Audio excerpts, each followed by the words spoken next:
Swearing up a storm over there as I remember I should probably grab this before I start, huh? Oh, of course you're gonna fall asleep. That's the useful thing, right? That's what we do. All right. So the work we were putting into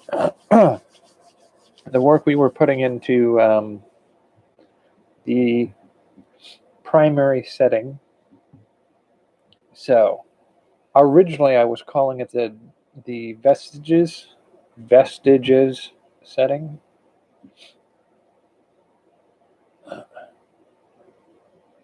And that was based off of what I was making with it. The setting that I'm making is themed around vestiges of divinities. So the premise is you start in one setting, and it seems like a unusual but self-contained universe that your characters play in, or that I can write stories in, or make video games in. But the whole foundation of this setting is built around the idea that there are sort of two ways of dying. Well, there's more than two ways to die, but in this setting, one of two things can happen on your death. You become a spirit, and you have the ability to be brought back at some point in gameplay or in a storytelling. So one of the things I built around this was the idea that the first campaign, the first adventure you go on in this setting has the possibility of killing one or more characters. Now, the way I always sort of envisioned this is it's not enough to just kill the character. A lot of comic books and role-playing games treat the death of a character flimsily. And what I mean by that is, like, the X-Men comics. Jean Grey has died how many times? And they brought her back. They killed Superman, but he's not dead. They do that a lot with characters. It was like it's the ultimate. You know you're an important character in the comics when they kill you and bring you back. And there's something to be said for some of that. In Greek mythology, there's the concept of journey to the underworld, the afterlife, as a component of mythic journeys. This sort of death and rebirth of the character literally is part of mythic structure. But the way I wanted to handle some of that, because it's sort of like a running joke. Like, if somebody kills a main character in a comic book, he's not dead. She's not dead. They'll be back. I mean, it's comic books. And in gameplay of role-playing games, especially, there's the sort of situation in which, like, well, your character died. Yeah, well, they died until one of the other characters in the party could perform a revivify or a resurrection spell or something to that effect. And it's, if they can't do it, they could hire somebody who could do it for them.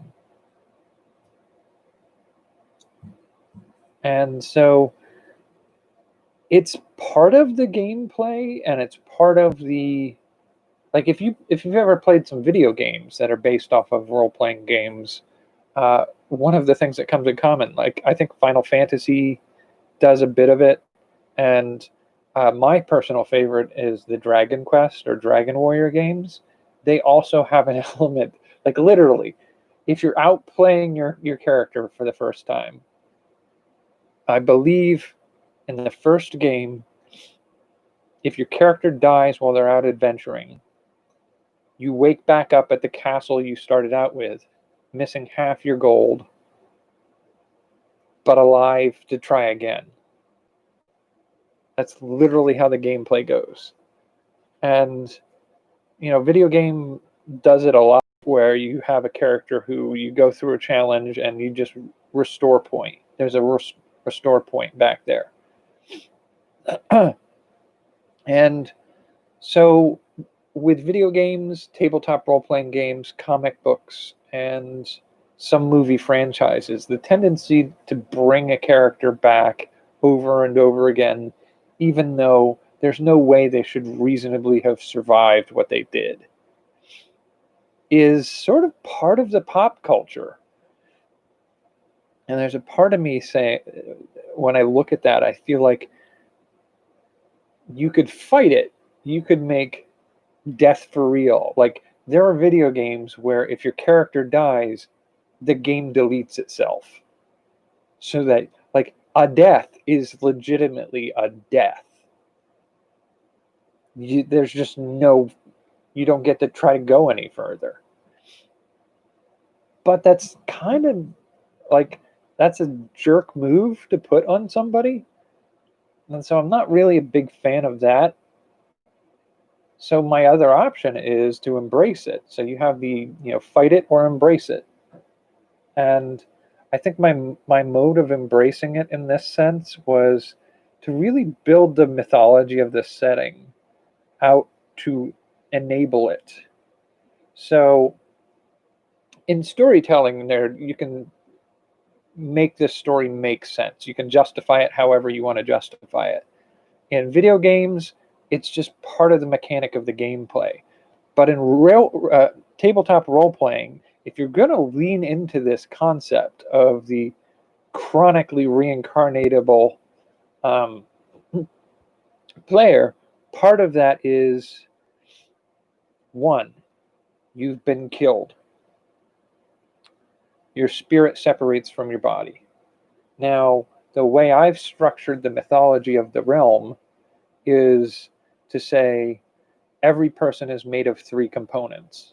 And this sort of led me down a rabbit hole of trying to build a different role-playing system, not Dungeons and Dragons or something like that, but my own system designed for tabletop playing this game. But I'm not going to hinge it on doing that yet. I'm going to see what I can do with the existing systems that already exist. That's kind of redundant. But if your character is made up of a body, a soul, and a spirit, this is where I was kind of building with some of these concepts at one point, was the idea that if you're made up of those 3 components, and there's real world mythology basing that premise. Your physical, your soul, and your spirit. And roughly kind of re-examining and detailing some of that concept out gives you the idea that if you talk about what a ghost is more of the idea of the memories and the experiences and those echoes of the mind of the person who was there, the memories. But it's not the person. And then there's the idea of when you go to the afterlife, your soul goes to the afterlife.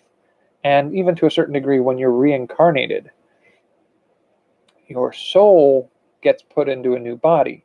But the memories of who you were, your thoughts, your feelings, your experiences, those are all things that are left behind in the last life. Usually. So that separation of those aspects of a person would be things that happen somewhere in that process. So you are a person. As a person, you have a body, a soul, and a spirit. When that when that situation is disrupted, when you are broken from your body or your body is broken from you, you become a soul and a spirit. Now, there should sort of be a ticking clock on that. Without a body to bind them to, or to be bound to, the issue of how long you can remain on the plane as a soul spirit combination becomes an issue. And then at a certain point, the soul moves on. And depending on the circumstances of the death, how much energy or import was put into the spirit that remains, so that there's some sort of echo of yourself remaining in the place where you died or near your remains. What portion of you is left to haunt things? What's left of your body, and where your soul goes when you die? Oh, for God's sake. Why would you behave like that? I need you not to pick a fight with me every night, guys. It's not productive. So, my thoughts on this were to basically classify different degrees of connection of those things as different types of entities. So a body with a soul in it, what would that be? Versus a body with a spirit but no soul. And what would a soul and spirit combination be? What is just a spirit? What is just a soul? A body is just a body. And so, like, classifying those different things is moderately important to figuring out how the structure of the mythology goes. But even further, in this setting that I've built, one of the things that comes up is one of the races, the Anlung Fae. They have a penchant for harvesting body pieces for their own wants and constructing bodies out of spare parts that they then animate. And how would they animate that? Well, they could bind in a soul into the body, and make a living thing in this constructed body, but it doesn't have the spirit of a person. So it won't have their memories, it won't have their experiences or their self-identity. It'll sort of be a vacant. And you can build memories, you can build experiences, but that construction, like the Fae would be unlikely to want to have their creations, their servant species, become free-willed. And so I imagine them sort of like the droids in Star Wars. You can get them to perform certain actions and command them and control them to a certain degree, and they can autonomously perform actions. But periodically in Star Wars setting, mythology anyway, they oftentimes will wipe the memory of the droids once they start to develop too much of a distinctive personality, because there's a danger of them going a little weird, which in certain degrees are considered to be them developing a sentience and an awareness of themselves and their fate. And so I feel like that same narrative is something to look at with that aspect of the setting, is not only how they build a artificial person, a construct, a flesh golem, and animate it, but also if you're playing a character or if you're writing a character in the setting that gets killed, their body is there, theoretically, it could be cobbled together into a flesh golem. Your soul is there, and if your soul is bound to your body, and your spirit is also bound to it at the same time, does it count as reanimating you? It's not quite a full life. Maybe having some kind of aspect that makes it possible to recombine those things to create a second chance at life. And so what the difference between the two of them is, if they were to take your spirit and bind it to your body without your soul, I feel like that's sort of what we oftentimes refer to as a vampire. So vampires are oftentimes considered to be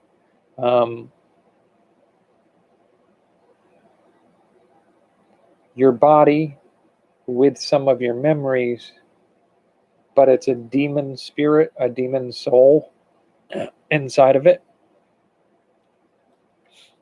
For my approach to the setting,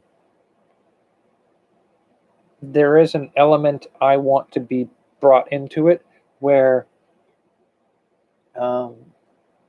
taking a spirit and a soul of a person and anchoring it to the world by giving it form, but not necessarily a body, giving it a physical form out of some other material, is the construction of, or the creation, or the enabling of, essentially angels and demons. Angels and demons are souls and spirits bound into a physical form, but that physical form isn't necessarily what we would consider a body. A spirit in a body would be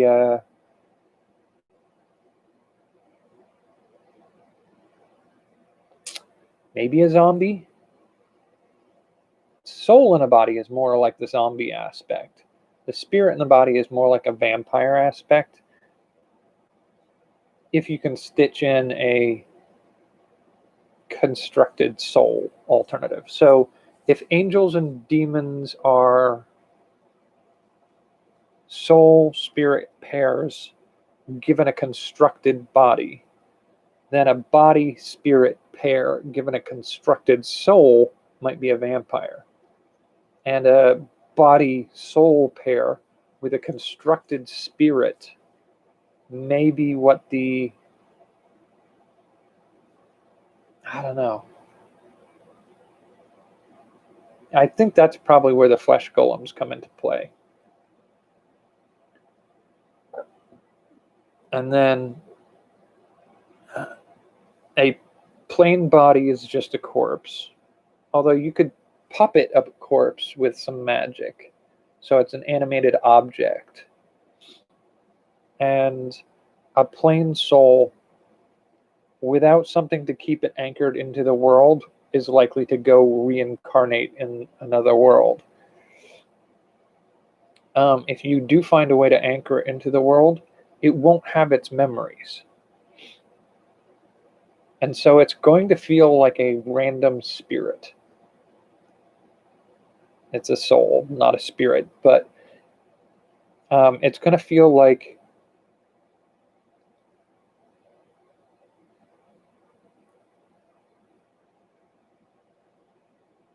will-o-wisps or other creatures that exist that don't really have a memory and don't have an intent.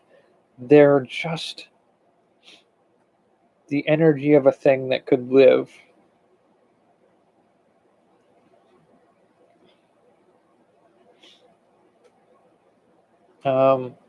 You could bind it potentially into a magical weapon or something like that. Same thing with spirits, which would be the minds and memories. They're something you could potentially bind into objects as well, but it wouldn't be the person that it was. And then all three together would be the equivalent of reviving a dead person. That's more or less, I think, how I was structuring most of this. There's a little wiggle room because the mythology it's based off of is a little vague in certain areas. But overall, I do think it's a viable way of potentially structuring that. But that's all remaining within the primary realm. It's the question of, if you build a game or you build a story or you build a world in which other people can write, or I write, or I create games, knowing the consequences of dying and leaning into certain aspects of that is what we're talking about. So, yes, it's important to know the relationship of those three elements to each other, but it's important partly because in the course of gameplay, or in the course of telling a story in a novel or a short story that I might write, it's entirely possible, and to be honest, fairly likely, that somebody's going to die. But I don't want that to be the end of that character's story. So, putting aside writing for a little minute, because it is something that you can write that character's journey as they experience that death. But in role playing, I think it applies to the story writing as well. But in role playing, in a role playing tabletop game, or even in a video game, going from a state of being a living human being that gets killed to being essentially a ghost.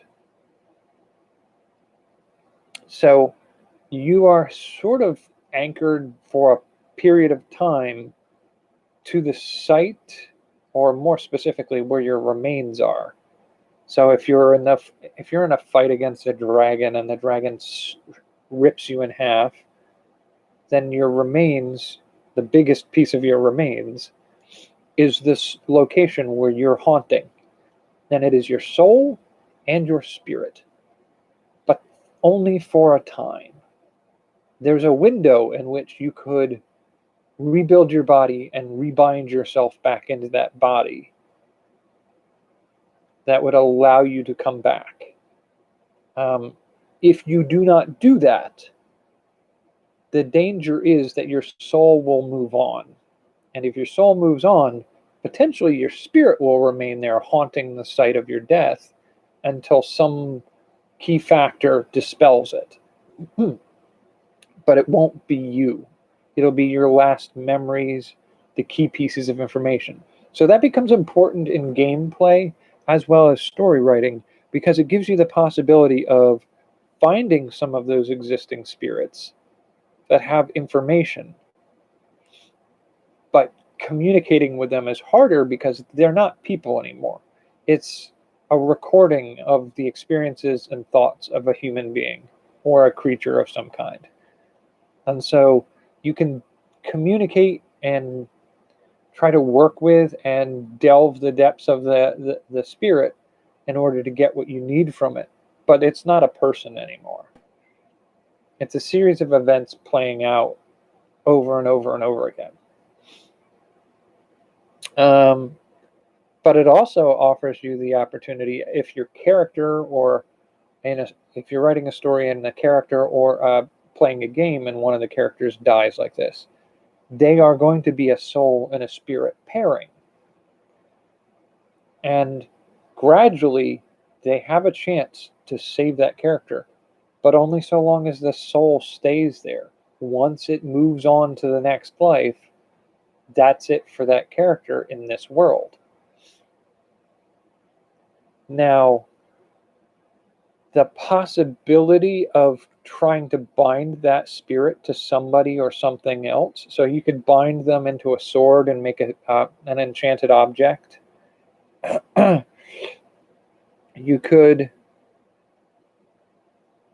take that person's soul and spirit and give them temporary, or give them a artificial form. And that is the equivalent of what we talked about before with angels and demons, their souls and spirit pairings bound into a form. So you could do that, and that's a possibility too. So you can bind them into an object, you can combine them into another form, and they become an angel or a demon. And you could also potentially bind them to another character. So that character is potentially being haunted. So imagine a party of two people, and they go on a quest, and one of the two people dies, and they spend the time with that one dead character sort of haunting the space that they died in, with that knowledge that if they don't do something, that person will dissipate and really be gone. So the living person makes a little bit of a sacrifice of themselves, an offering of themselves as a thing to bind the other entity to. And so you have that perpetually being able to be a ghost, but you also have the ability of that entity to possess the person they're bound to. So it's two people sharing a body. And that possibility is one thing you can use in storytelling or gameplay. But it gives you the means of, like, this person isn't gone yet. And so the possibility also allows that at some point, if they choose to do so, that one character with those two spirits and the two souls could find an elf or one of the Fae who's willing to help them by constructing a flesh golem body into which they can then bind the spirit and soul combination. Now, having been bound together as two people, there will always be a connection at that point. But now you've taken a character who was maybe a gnome and had them die, had them be a spirit bound to another human being, and now bound into another humanoid body. That new body could be a different physical form than the one they lived in. So the character remains the same, but the possibility is that they are an entirely different. Like, they went from being a gnome to a half giant,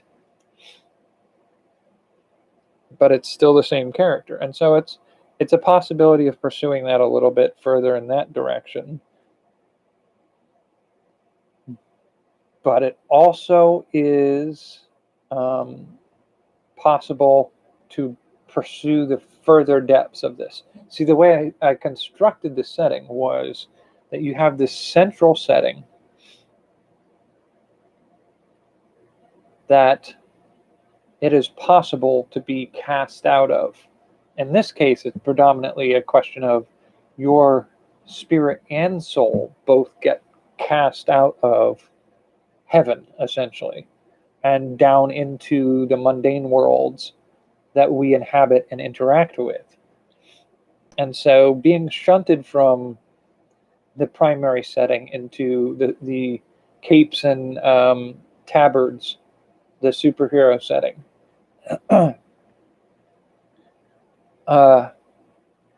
that character, usually if your character in the heaven setting gets killed and the soul passes on, the soul inhabits the bodies of its lesser selves in the smaller worlds.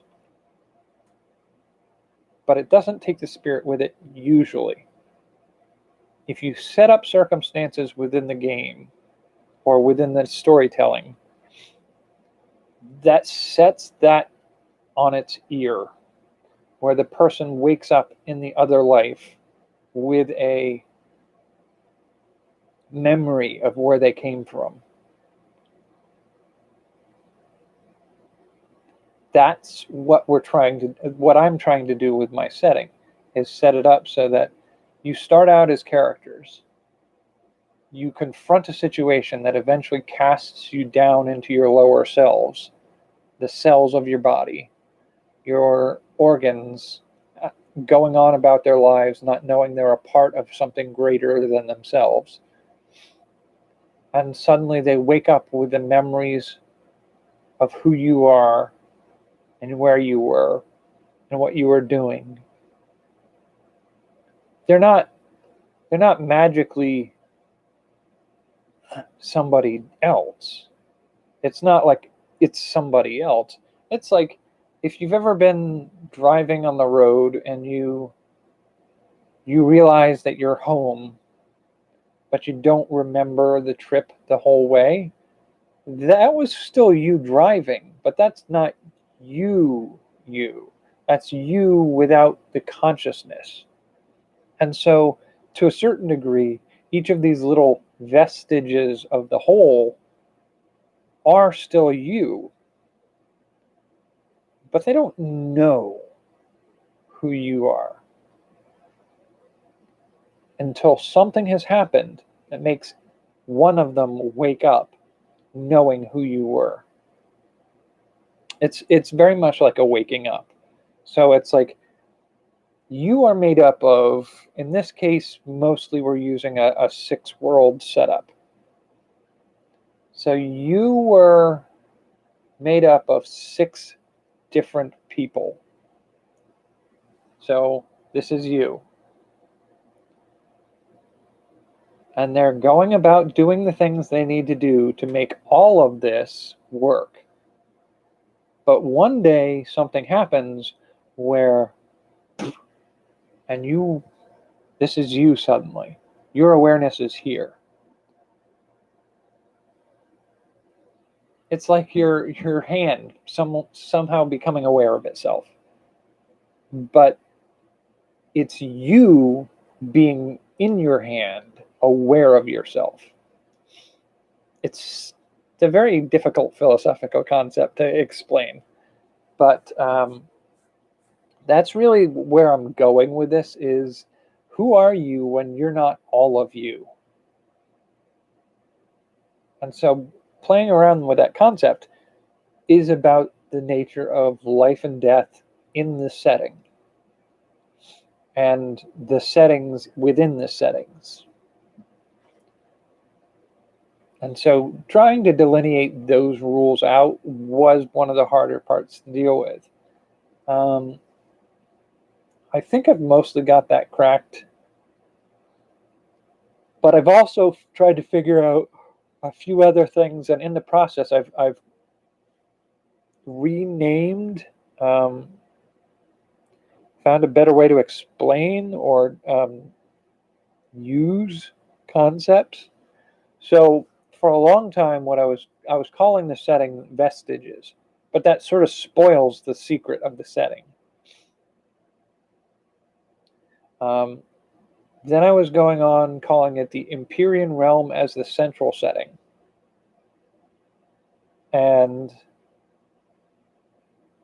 the Empyrean word Empyrean comes from the concept of the fiery light at the center of creation. And that kind of spoils it too. But in the process of building some of this out, I figured there needs to be the 6 worlds, and each of those worlds has a name because it's one of the 6 first mothers. So there's Olian, Sira, Horta, Mira, Lumia, Dunya, and there's a secret 7th one, which is the first mother who is the Empyrean realm. And her name, I feel, is probably best being Verloren. And so the Verloren realm is the central realm, the Empyrean realm that everything takes place in.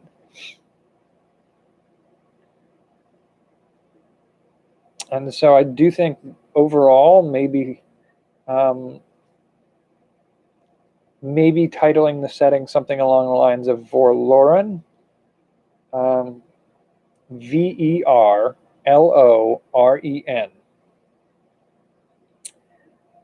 And that's the setting that's going to be, I think we talked about it last night, is structured similar to a little bit of Dune, a little bit of Star Wars, and a little bit of Nausicaa and the Valley of the Winds.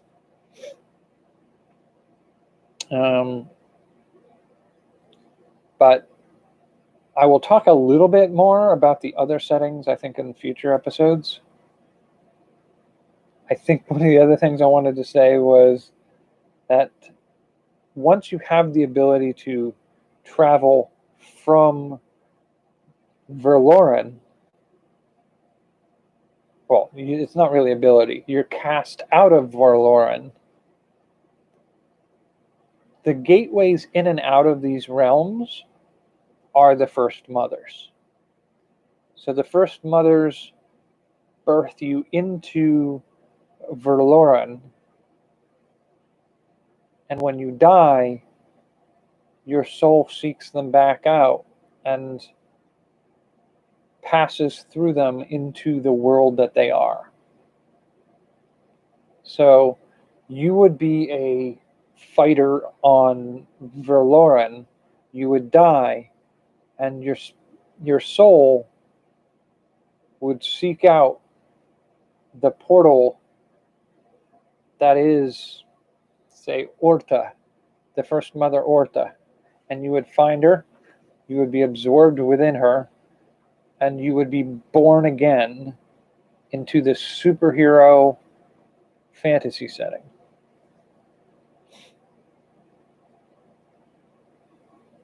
Now, if your spirit also passes through into Orta, it wakes up in the form that you exist on that world. And if you wanted to go from Orta to Sira, you would have to find the vestige of Sira on Orta.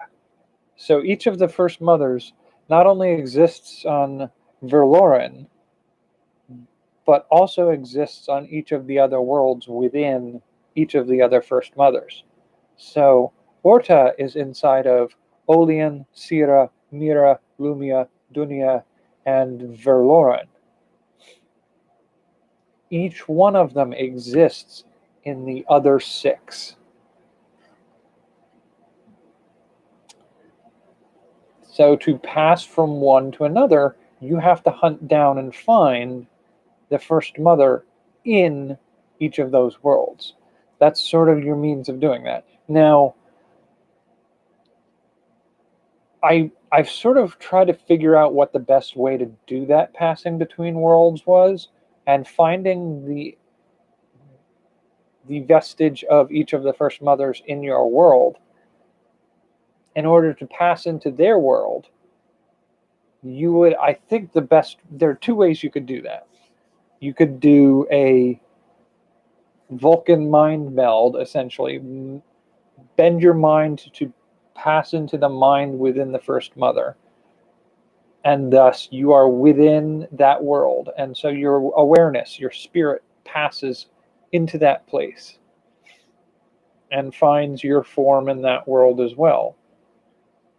The other option is if the First Mother is able to assume a intangible form of some kind, something that you could literally walk into. She becomes a doorway, and that way your body, soul, and spirit can pass into those other worlds. So I want that to be harder to achieve, but not impossible, because I want the story setting to be one in which you have your characters, they're banished or cast out from the Verloren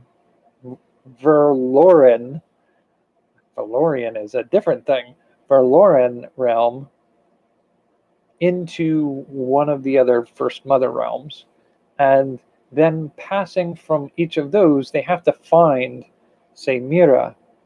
And when they go to Mira, they want to go into that other world and find themselves there to see if they can find Verloren to let them pass back into the Verloren realm. But that one's going to be a harder bridge to breach. And the secondary quest in each of these is the Verloren realm was the place where the 6 First Mothers were at war with the chaos that created the universe. So those 6 First Mothers were within the Verloren realm, but something has happened where they've been cast out of the Verloren realm, and so you want to help find them and help them find Verloren as well, so that they could be reborn back into the Verloren realm, so that you can have the First Mothers back. It's sort of like bringing God back into the world is what you're essentially trying to do. And bring back Mother Nature, that kind of concept. And those aspects of the story are important to set up right. And passing between one world and another, it's also sort of kind of important to do that right, because if you could just step from one world to another, it kind of ruins some of the interest of each of the worlds. So if you go from the Verloren realm and you are just yourself now suddenly in Mira, it ruins the uniqueness that Mira is supposed to be. But if you pass into Sira, which is the Serpent's Children, where everybody's a female Medusa parthenogenically reproduced from another female Medusa, that sort of part of the world that makes that distinctly it and makes it a unique role-playing challenge or a storytelling challenge to build a character living within a world with those hard set limits. If you can bring your superhero character from Orta, if you can bring Orta characters who are, superheroes, they have the ability to grow to giant size. And there are men, women, children of all sorts of human variants and a few monster races and the occasional Superman-ish elf dwarf option. Those are qualities distinct to Orta, and to drop them in the middle of Sira willy-nilly, not really where I want to go with that. I want the distinction between them to be important, but I also want you to continue playing the same character, but in a different body with a different life. And so passing between worlds non-physically is the easiest and most straightforward way. So it makes it so that the whole quest, the whole journey should be, you start in the Verloren realm, I'm gonna have to remember, Verloren realm, you get banished, you wind up in one of your sub-bodies, and your quest in that one is to A, find your way back to Verloren, B, find other First Mothers and help them find their way back to Verloren, and C, how to phrase this, at a certain point, you can try to find out how to physically pass from one world to another and not just mentally pass through worlds.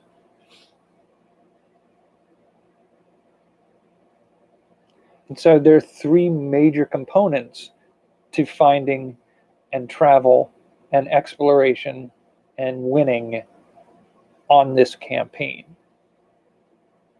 And then at some point, the question becomes, do you cast yourself mentally back into the Verloran realm,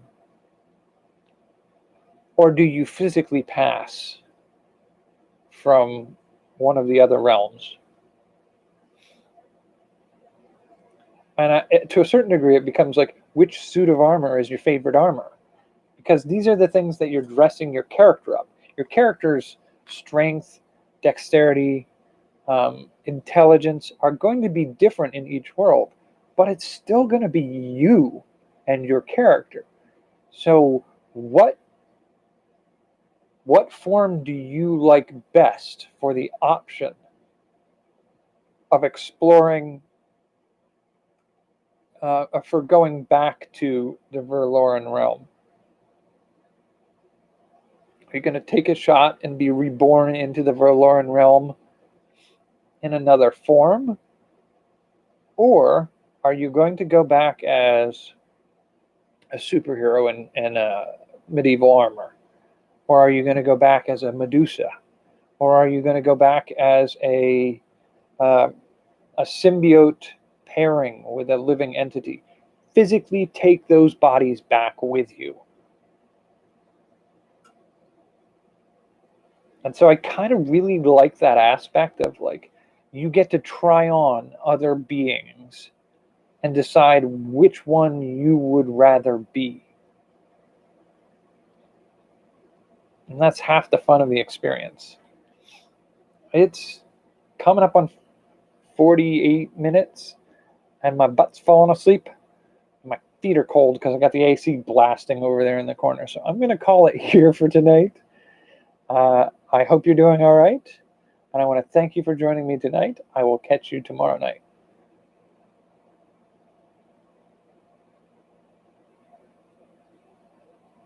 Well, I'm sorry to hear that.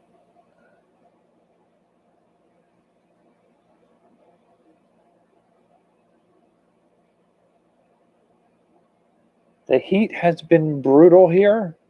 I can't even remember it feels like just the other day, but it also feels like months ago. But the AC did die here. I had to rip it out of the wall, find a replacement, and remount the new one in on one of the hottest days we had. And then I've been working my butt off. I've sort of just had a long run of just being chronically tired and trying to do too much too fast. So I've been sort of off and on. This is, I think this is the second time back since I finished the story series. Yeah, and we've had some of those super hot temperatures too. I've had so many days where it's been 95 to 98 with relative humidity of 40 to 60%. It's just been brutal. And we're on the second floor of a building, which has a tendency to heat up during the course of the day. And it doesn't help that none of the blinds work, so the sun beats in through the windows. Opening the windows doesn't help because the air doesn't move in any meaningful way to help. So it's been kind of gross here. And it's been really knocking me down. Most of our plants have died because we can't keep them alive in this kind of, we haven't had any real rain. We've just had humidity and heat. We've had 2 or 3 thunderstorms, I think, probably in the last month and a half. And it's one of the worst summers I can remember being here for.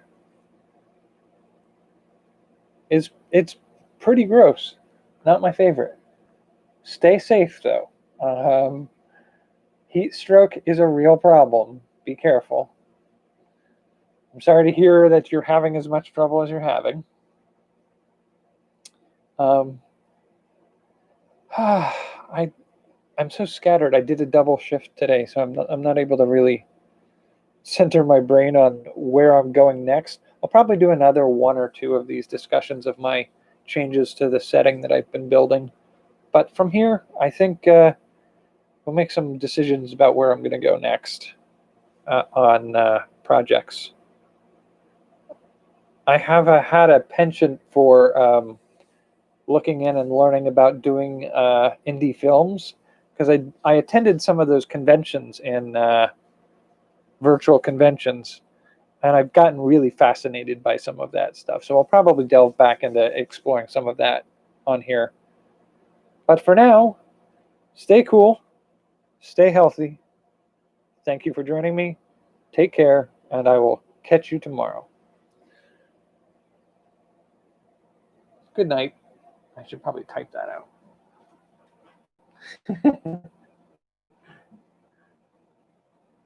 Goon. Okay, well, I'm just going to leave that. It's a typo, but oh, no, it didn't take it. Dang it. That would have been funny. Okay. Good night.